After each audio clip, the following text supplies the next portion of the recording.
So now we're going to talk about the peripheral nervous system and reflexes. The motor divisions of the peripheral nervous system include somatic and autonomic. Somatic is voluntary, so that predominantly involves the movement of skeletal muscle.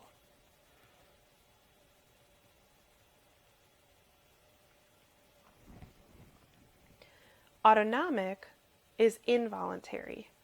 When you hear autonomic, think automatic. Autonomic nervous system is responsible for movements that are going to happen involuntarily, so without you thinking about them. There are two subdivisions of the autonomic nervous system, the parasympathetic and sympathetic. The parasympathetic regulates rest and digest. So this is going to take control of the body a majority of the time. So most of the time, you're not in this sympathetic nervous system control. Sympathetic is fight or flight.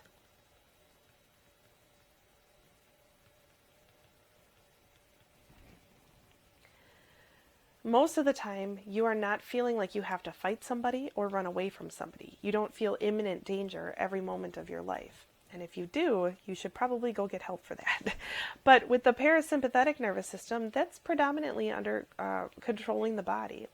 So it regulates rest and digest. So when your parasympathetic nervous system is regulating your body, you are able to rest and relax. You have a normal respiratory rate, normal heart rate.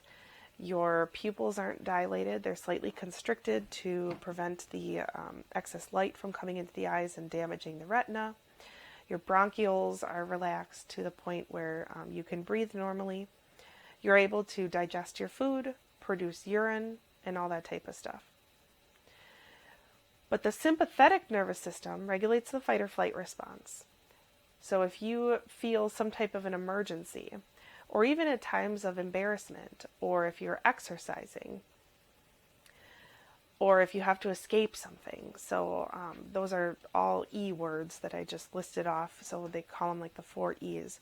But with the sympathetic nervous system, this fight or flight response, in order to fight or run away from somebody, your eyes, your pupils are going to have to dilate so that you can see possible escape routes and you can see far vision.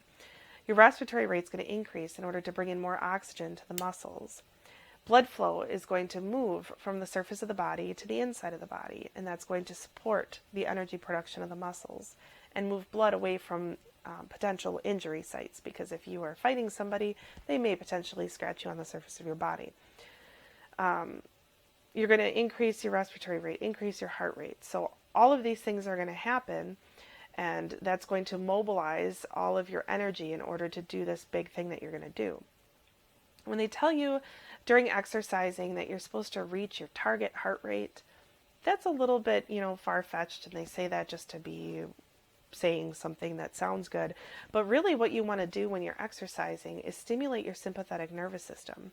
When you stimulate that sympathetic nervous system during exercise, which is one of the E's that's going to stimulate the sympathetic nervous system, this mobilizes certain processes that lead to epinephrine being released, and that's going to increase the breakdown of fat from your storage and mobilize that for energy production. So it really does help you lose more weight if you do happen to stimulate that sympathetic nervous system. And reaching that certain target heart rate may be the only indicator that we have that you have triggered that sympathetic nervous system. So now we're going to talk about some of the reflexes. So a reflex is an automatic response to a stimulus. Reflexes can be cranial or spinal. Cranial means that they synapse in the brain. Spinal means that they synapse in the spinal cord. Let me give you an example, because you've probably never heard the word synapse before. Synapse just means it passes through. So if it passes through and is processed and relayed in that area. So if somebody touches your eye and you blink, that would be a cranial reflex. The stimulus goes from your eye into your brain, and your brain immediately goes back to the eye to cause a movement.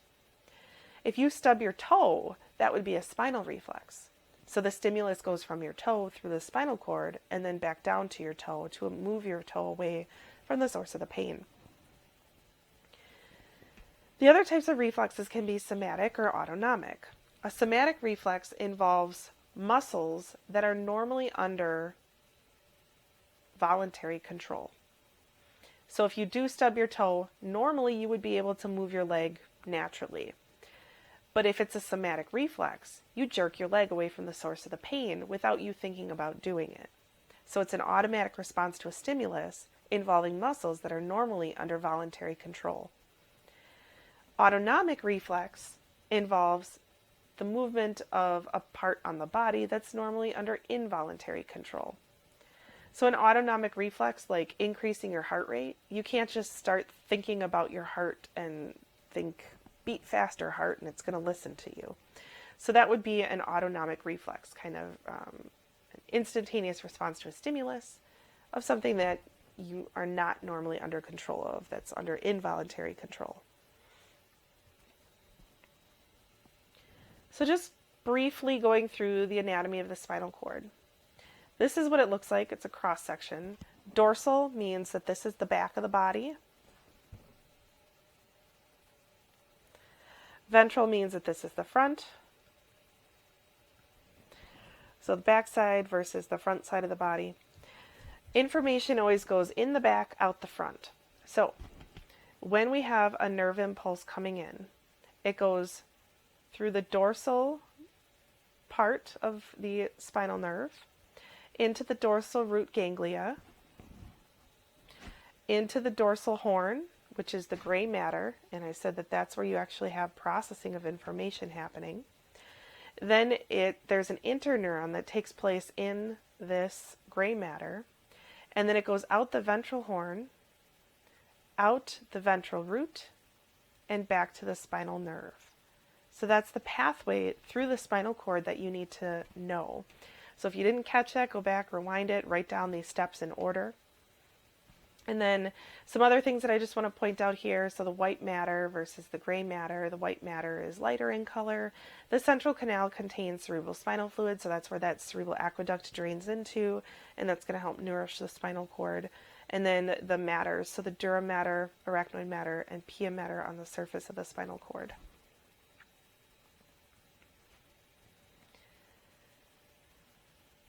So, biologists divide neurons into three classes: sensory neurons, interneurons, and motor neurons.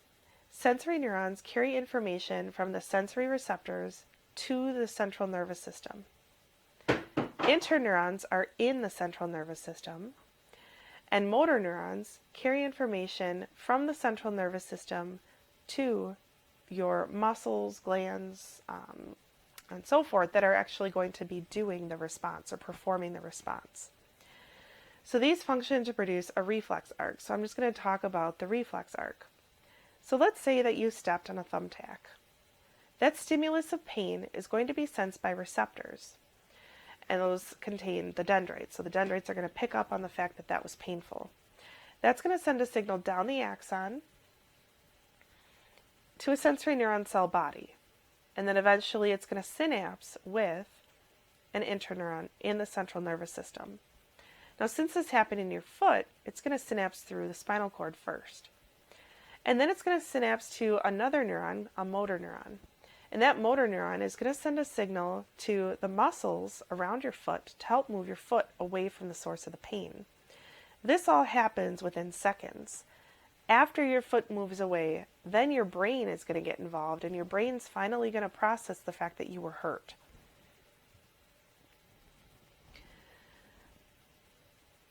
As medical professionals, or future medical professionals, you may have to perform some of these reflex tests. The reflex tests are simply to determine that there are functioning reflex pathways, that all of the neural pathways are functioning like they should. Sometimes when reflexes are off, that can trigger or signal the advancement of certain neurodegenerative disorders. Migraines associated with certain neurodegenerative pathways. There's even infectious diseases that can cause temporary lapse in these reflexes. But doctors like to perform these tests to make sure that the reflexes are still functioning. So one of the tests that you've probably heard of before is the knee jerk reflex or the patellar reflex. So what happens is you have your muscles of your quadriceps. And let's say that this is the rectus femoris here. And this is going to connect by a tendon down to the tibial tuberosity. And the patellar is up here, and the patella connects through the patellar ligament. So what you're going to do in this reflex is you've positioned your body such that this muscle is at a particular length. Now this muscle, you as a person have set this muscle at this length. You are keeping your legs still on the table, you're relaxed so that they could move if they needed to, but you're relaxed and they're on the edge of a table. Now when they tap on this patellar ligament, it stretches the muscle. And when you have a sudden stretch of a muscle and you weren't the one that initiated that stretch, your body freaks out and says, no, we were supposed to stay at this length. Why are you stretching out the muscle? So your body responds by contracting this muscle, and that's what causes the leg to kick forward. So by pulling on this muscle and stretching it out, our body responds by saying, nope, muscle's supposed to stay here. It contracts quickly, and that's what causes your leg to kick out. So this is a spinal cord reflex because it synapses or passes through the spinal cord, but it's also a stretch reflex because it involves stretch receptors in the muscles. The Achilles reflex or the ankle jerk reflex works in a very similar way.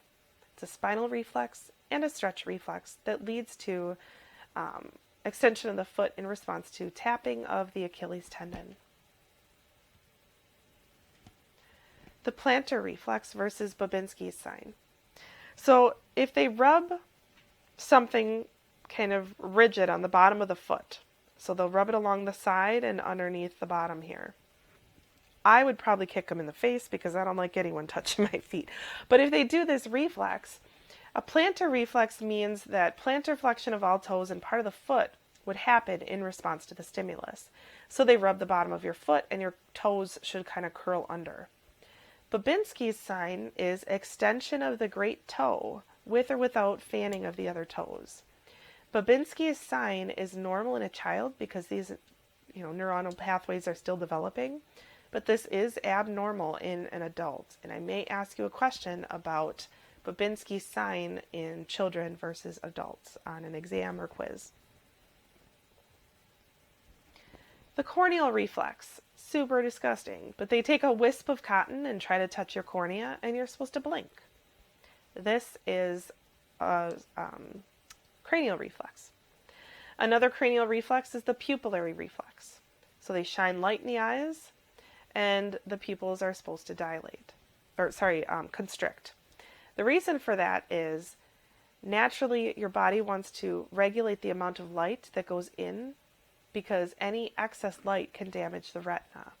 So if suddenly a bright light shines into our eyes, we constrict the pupil in order to prevent damage to our retina. Now, if somebody is under the influence of certain drugs or alcohol, we lose that pupillary reflex.